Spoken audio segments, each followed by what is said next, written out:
Hi, it's Elizabeth from Tyne Valley Motorhomes, and today we'll be doing the handover video of the Auto Trail V-Line 540 SE. So just behind your driver's door, you've got your hookup point.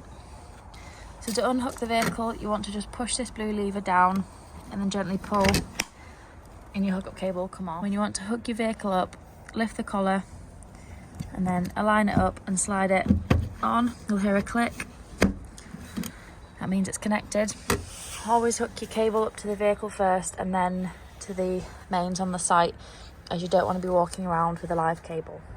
Next thing you come to is your LPG filler point. So to get the cap off, you just want to push and twist and it'll just pop out. It is connected, so you don't have to worry about losing your cap, as it'll just hang beside your vehicle. You then want to go to your petrol station where they've got an LPG point. Pop your bayonet fitting from the gun to the van, to turn it, fill it with gas, and then when you take it off, grab your cap again, pop it on, twist and lock it in. Next bit we come to is your cassette locker. As long as the blade on the inside of the toilet is closed, you can just pull this orange handle up and your cassette will slide out. To empty it, you just want to bring the spout out.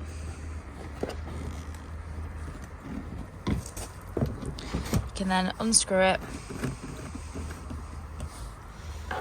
Then when you're tipping it up and emptying it, just press this orange button in. This just allows some air in and stops it from glugging. Then you want to put some fresh water in, give it a good swirl round, empty it out again, and then before you put it back into your cassette locker, put some blue or green liquid into your cap, pour it down the spout, and then you can slide it back in and it's ready for use again. Just below your cassette locker is your fresh and wastewater outlet points. So to empty your fresh and wastewater tanks, you just want to twist the handle. And as you can see here, your wastewater is draining out. You want to do the same with your fresh water. You want to empty your wastewater tank when you're leaving a site, as you don't want to travel home with the extra weight. But you want to empty them both when you are winterising your vehicle, as you don't want any water left in the tanks to freeze. On the back of the vehicle, you've got your bike rack. So to use it, you just want to gently pull the frame down, and then your wheels sit in here. You want to put your handlebars on one side, and then on the other rail you want to put them at the other side. And then using these black straps, you put through the wheels and secure them in. And then for the handlebars, your longer one is for the bike furthest away from the vehicle, and then the shorter one is for the one closest. Just above your back wheel on the passenger side, you've got your freshwater filler point. So you want to use a key to unlock it, and it'll just gently pop out. You want a length of hose and some adapters, as some sites just provide the brass tap. You then want to pop your hose pipe through there until the water tank is full, and then when you've finished, pop your cap back on and then make sure you lock it so no one can tamper with your fresh water. Just next to your passenger door, you've got your diesel and AdBlue. So to unscrew the cap on the diesel filler, you just use your ignition key. And then when you come to fill up your AdBlue, if you go to a petrol station where they take Arctic lorries, you can usually get the AdBlue cheaper than if you buy it in the drums. On the inside of the door, you've got your ideal tyre pressures. And then your vehicle battery is under the floor here, and your bonnet release is just on the inside of the passenger door.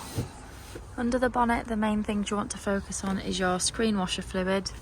You've got your engine coolant, your brake fluid, you've got your oil and your dipstick down here, and then you've got your negative here, and your positive is just under this cap there if you need to give or receive a jump start.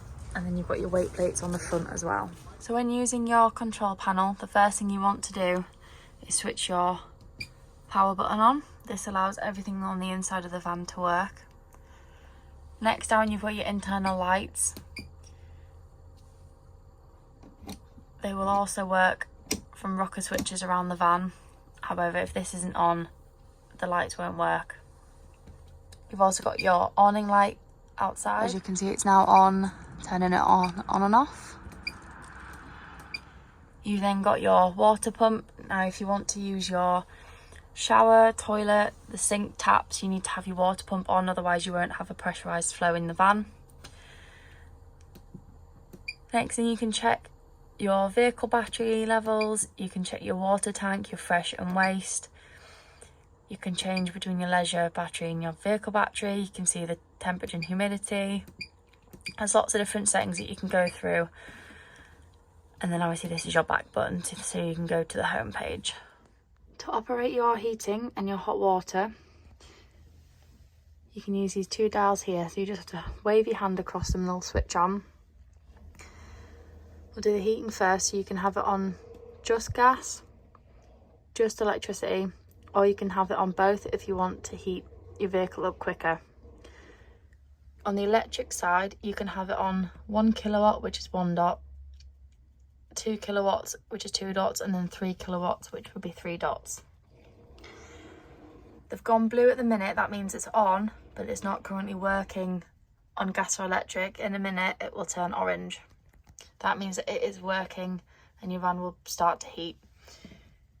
The outside, you can have it from 30 degrees all the way down to 5 degrees, depending on how warm you want your van to be.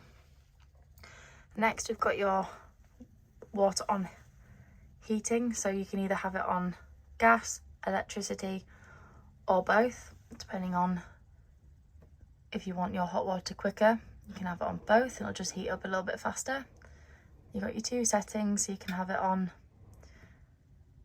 gas and then electricity. You can see here the lightning bolt's gone orange. That means it's already working on electricity. It'll just take a minute or two to start working on gas. As you can see by the steam here, we've got the hot water working. It's been on for a while, so it is extremely hot. Here we've got the 3 gas burner hobs working.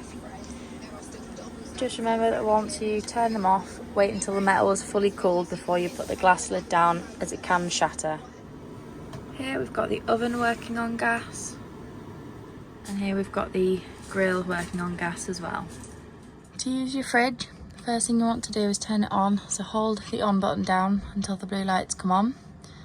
Then from here, if you want to change the temperature, hold it down until it starts flashing, and then you'll be able to have the temperature on 5, which is the coldest, or down to 1.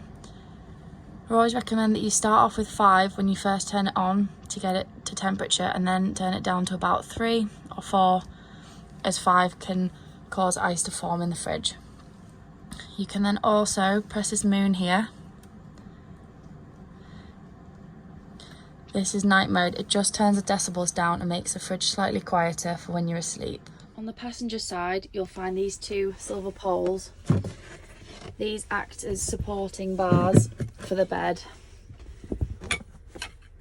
So the first thing you want to do before you slide your base out is put the 2 silver bars, one at the far end and one closer to you. Do this by lifting the base up slightly, and then on either side there's these little ridges that the bar slots into. They look like this when you've got them both in. Once both bars are in place, you can lift the base cushions up and gently slide out both sides of the bed, like so. And then you just want to bring your backrests into the gap that's in the middle.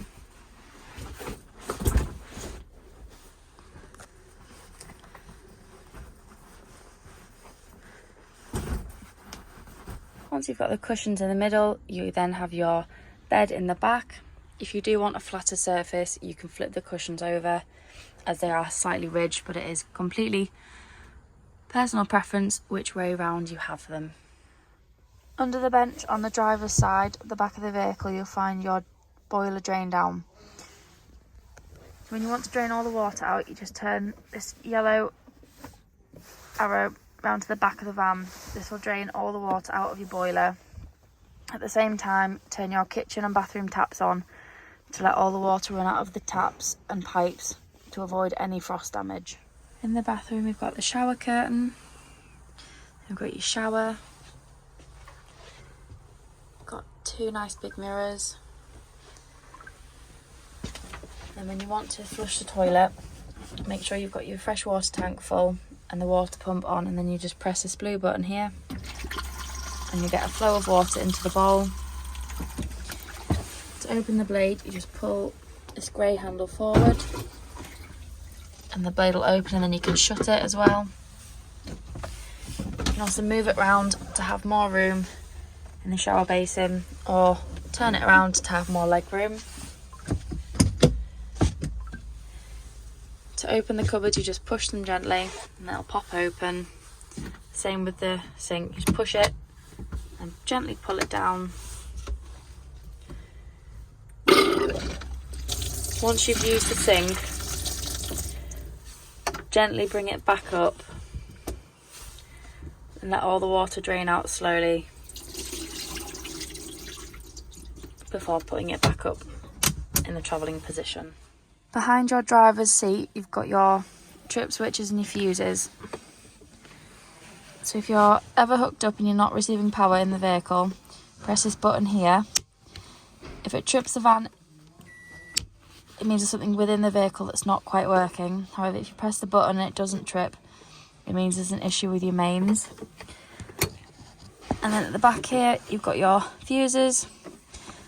And then when you're shutting your van down for winter, you can press this button and it'll turn all the electrical appliances off so it doesn't drain your leisure battery through the winter months.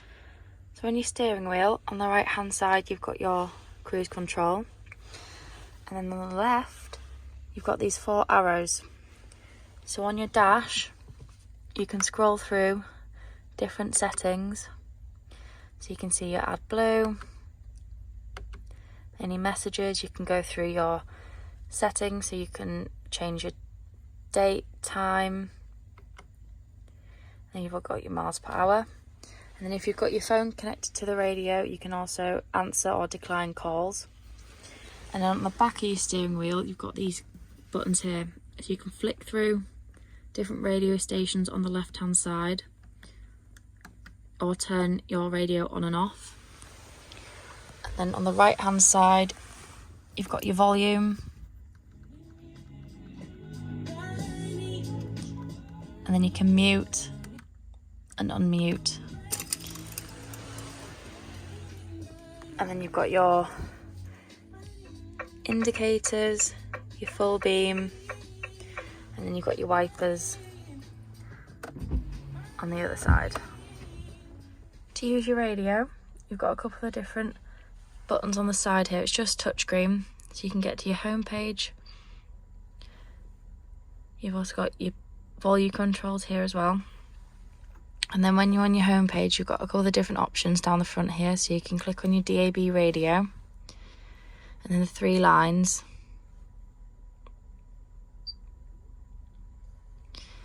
The 3 lines here, you'll get a list of all the different stations on DAB. So you can scroll through and pick whichever one you'd like to listen to.